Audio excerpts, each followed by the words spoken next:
नमस्कार मित्रांनो, मी पुन्हा एकदा घेऊन आले तुमच्यासाठी तुमच्या दोन आवडत्या मालिकांचे प्रोमो एकाच व्हिडिओमध्ये।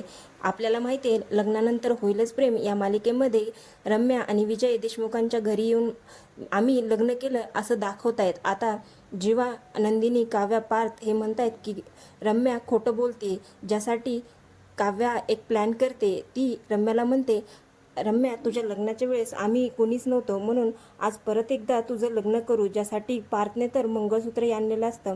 हे पाहून रम्या खूपच घाबरलेली आहे। आता रम्या सांगणार का? तुम्हाला काय वाटतं कमेंटमध्ये नक्की सांगा। आणि तुम्ही नशीबवान मालिकेचे फॅन असाल तर तुमच्यासाठी आहे वाईट बातमी।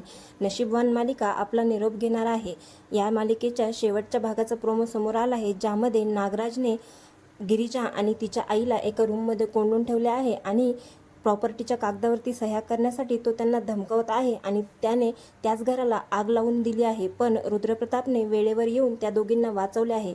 मात्र जेव्हा गिरिजा नागराजला म्हणते, तुम्ही सह्या करून घेतलेले पेपर आतमध्येच आहेत, तेव्हा नागराज ते पेपर आणण्यासाठी आतमध्ये जातो आणि आतल्या आगीत अडकतो। आणि अशा प्रकारे या मालिकेचा होणार आहे शेवट। तुम्हीही या मालिकेला मिस कराल का? कमेंटमध्ये नक्की सांगा। आणि मालिकेच्या अशाच नवनवीन प्रोमोजसाठी